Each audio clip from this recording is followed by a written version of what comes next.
Hello, and welcome to the Get Lean and Eat Clean podcast. My name is Brian Grin. I'm a certified health coach, trainer, and author. And this podcast is for middle-aged men and women looking to optimize their health and get their bodies back to what it once was 10 to 15 years ago. I will give you simple, actionable items to get long-term sustainable results. Thanks for listening and enjoy the show.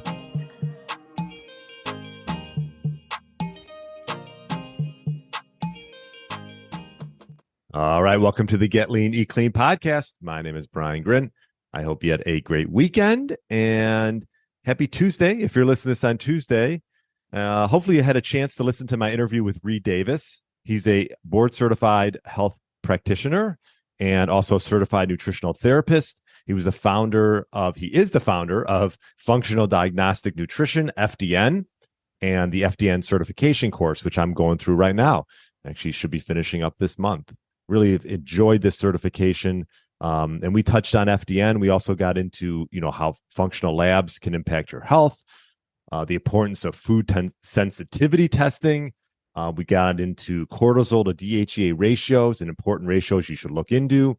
And then the DRESS protocol, DRESS protocol, that FDN really is their flagship protocol that they talk a lot about. So, yeah, really enjoyed my interview with Reed. It was cool to have him on, especially since I'm finishing up that certification. So definitely worth a listen. And there's also a little bit of a free giveaway that he gave, this Health Success Guidebook. So check that out. I put a link in the show notes for that.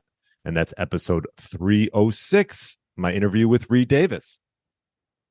Now, on today's micro podcast, I wanted to get into a study, because I know you enjoy studies, regarding if it's worth having a pre-workout meal and what are those gains and if that's beneficial as opposed to being in a fasted state. Now, I will say years back, I used to always work out for the most part in a fasted state when I did my morning workouts. Now I've shifted my workouts to the afternoon and I have a small meal, probably about 2 to 3 hours before that workout. So it is sort of a personal preference, but with this study, as I'm going to show you, and I'll share my screen so you can see the study, that there might be a benefit to having a pre-workout meal before your actual strength resistance training workout. Now, I'm not talking about like going on the elliptical for 40 minutes. I'm talking about an actual like strength training workout where you're trying to build hypertrophy.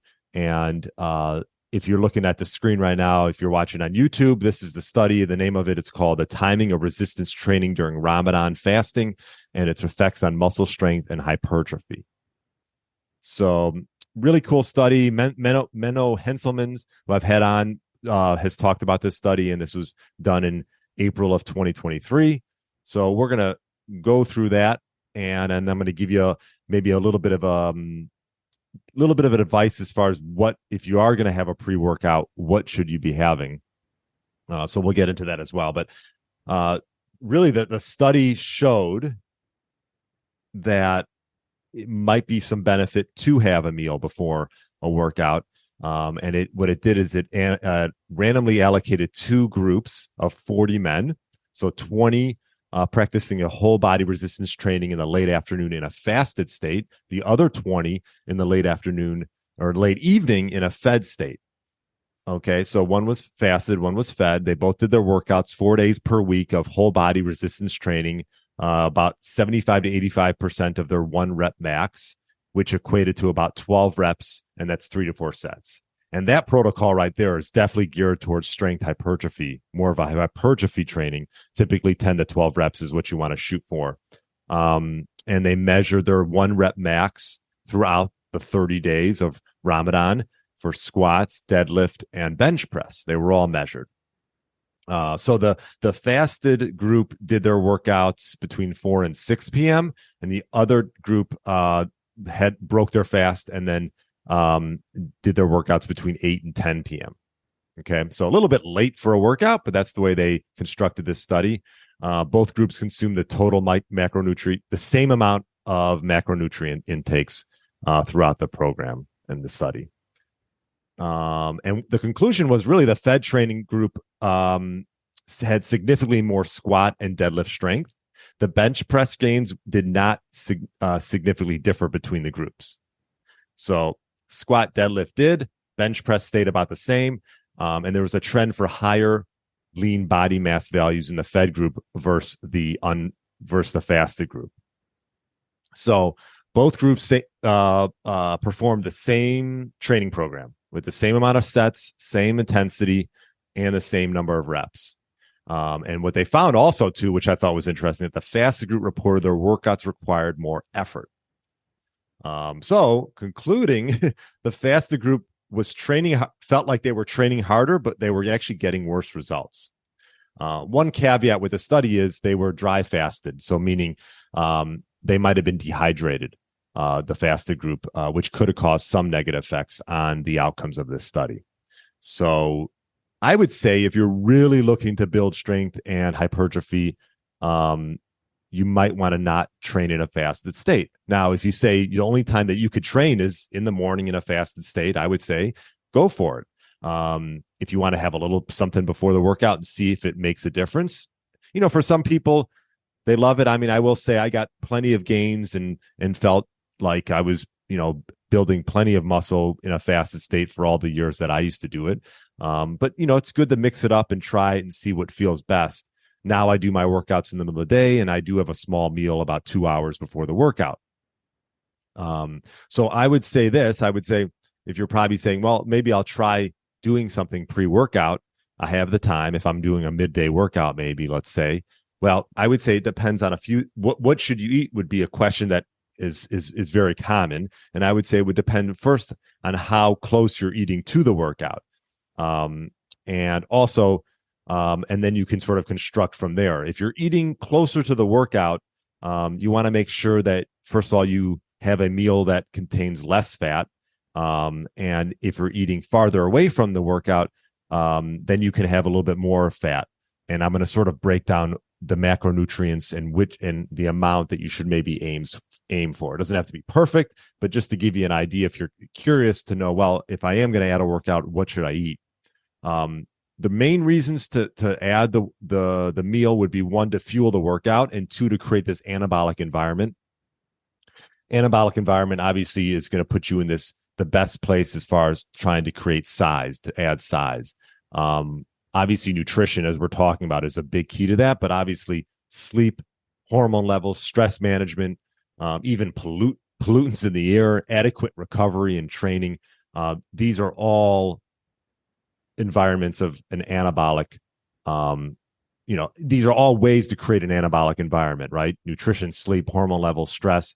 So we want to optimize those as much as possible to get the most of our workouts. I know it's not a perfect world, but when it comes to nutrition, maybe we do need to add a pre-workout to help sort of fuel you and create this anabolic environment.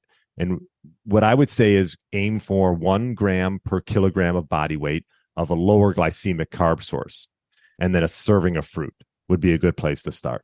So this could be a sweet potato, and then maybe, I don't know, some blueberries or something as maybe just as your carb source. It's not a bad idea to have a combination of carb sources, because this will provide sustainable energy for the workout, and because different carb sources absorb at different rates. So that would be the reason to be having like a piece of fruit and then maybe a starch. And then from there, you can do a half a gram per kilogram of body weight for protein. And that could be, I don't know, that protein could be a yogurt. I tend to do yogurt pre-workout. It could be, I don't know, meat, fish, or whatever else, or chicken. And then 0 to 20 grams of fat, depending on how close the workout is to the meal, as I mentioned before, because dietary fat will slow your digestion down. So if it's farther away from your workout, you can have more grams of fat. If it's closer to your workout, I wouldn't have too much fat before the workout. So that's something just to keep in mind. It's not a perfect world. I would say 1 to 2 hours, give yourself to digest. If you're eating closer to the workout, you want lower calories. So if you're getting up in the morning and you feel like you want to have something pre-workout, this could be literally, you don't have to construct a whole meal. This could literally be a peanut butter and bananas, little wrap, or you could just have it on its own, a banana with peanut butter that'll be fairly fast digesting. Probably not too much peanut butter because there's a decent amount of fat in there, so you don't want to have that too close to the workout. But that something like that would be a place to start. You could do obviously a bigger meal, maybe 500-600 calorie meal, farther away from the workout. That's typically about what my meal is, probably about 600 calories, and I give myself about 2 to 2.5 hours before the workout. And then you can so depending on how close you're eating that meal, that meal to the workout will be dependent on then on how big it'll be as well. So hope that's not too confusing. So let's just do an example real quick here, just to give you an idea. Let's just say 175-pound male or female, which is about 80 kilograms. Okay, so 80 kilograms, and that would equate to about 80 grams of carbs, 40 grams of protein, because about 0.5 grams per kilogram. So 80 grams of carbs, 40 grams of protein, and then let's just say about 10 to 15 grams of fat. And this will probably come out, depending on what you're having, but about 600 calories right there, as a pre-workout meal. So that would be a place to start regarding pre-workouts. And if you have questions regarding that, let me know. Again, I would give yourself at least 1 to 2 hours, and you can construct a meal exactly the way I mentioned. Or if it's a little bit different, that is fine as well. You can sort of test and self-experiment and find what works for you. So let me know. Feel free to comment down below or email me, brian@briangrid.com, and let me know what your pre-workout meal is, or maybe it's nothing. You can still get gains either way. I think if you're looking to maybe get that little extra 10%, having a pre-workout meal might really help. And that's why I wanted to bring up the study, just to show you that. So thanks again so much for listening. If you love the podcast, feel free to leave a review. Would love it. And looking forward to talking to you on Friday with another great interview. Have a great rest of the week. Thanks so much for listening. Thanks for listening to the Get Lean, Eat Clean podcast. I understand there are millions of other podcasts out there, and you've chosen to listen to mine, and I appreciate that. Check out the show notes at briangrin.com for everything that was mentioned in this episode. Feel free to subscribe to the podcast and share it with a friend or family member that's looking to get their body back to what it once was. Thanks again, and have a great day.